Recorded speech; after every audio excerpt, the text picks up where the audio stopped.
One's here. To work.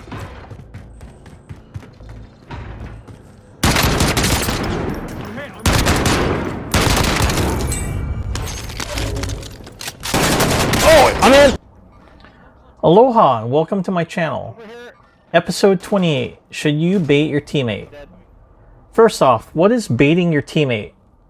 Using your teammate to go first, usually and hanging far back in order for the opposing team to attack that person, so you gain an advantage on where the opponent's position is. Nice. For you guys and gals out there, I feel you. On whether it's playing Warzone or Rebirth Island and you get baited so your team uses your death for their intel.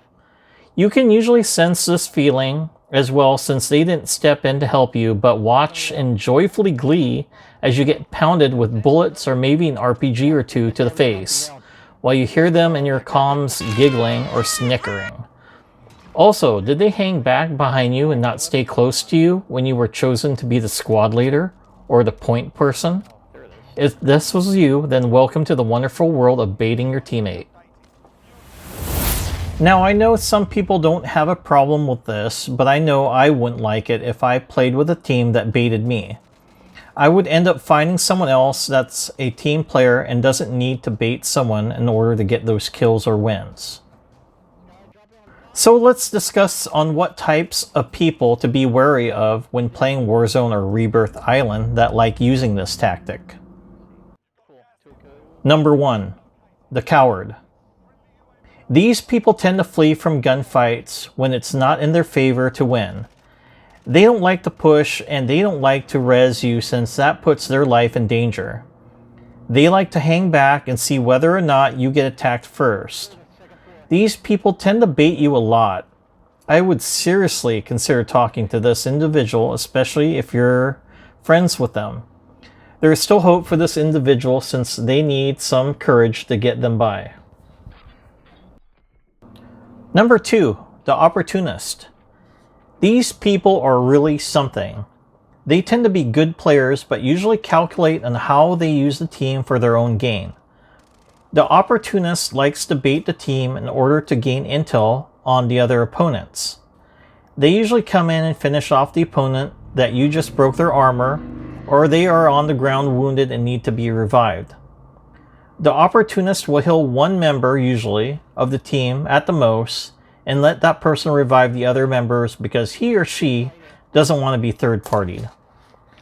The Opportunist, who's a squad leader, never goes to the front, but will insist a teammate that doesn't do a very good in Warzone get to be on point. The Opportunist that's just a team member will usually hang back too. The funny thing is, if they get attacked or killed in the rear, they usually will be screaming in their headsets on why you didn't come in there sooner to save them. Beware of these people. You can have a talk with this person, but it's a 50-50 shot on whether they want to change. And lastly, number 3, the Glory Hound. This player is really good at playing the game. They tend to support you throughout the game until the very end, where they want that last kill and are willing to walk over your dead corpse. I will walk over your cold corpses to recover my people. In order to secure the final victory. You need a res? Forget it. Not going over there to help you. They need to bask in victory is what they want the most. They will hang back towards the end, unlike the Opportunists that are good at rezzing you early in the game, but come final circle, they're not there. They're not going to buy you back and risk losing it all. Need them to get the most wanted contract? Forget it. If they don't want to be sniped or gunned down, they are more than likely going to camp hardcore. These people are going to be the most difficult to work with since they are an asset in the beginning, but they are nowhere to be found during the final push. You're on your own unless they are down and they are screaming for you to res them. Should you help them? Why you shouldn't bait your teammate. Baiting your teammates is going to cause some or maybe a lot of friction within your teammates. You are in it for yourself and not the team. They might stop playing Warzone with you or worse, start purposely baiting you now. You're probably not going to win because you keep stabbing each other in the backs. Do yourself a favor and avoid baiting your teammate.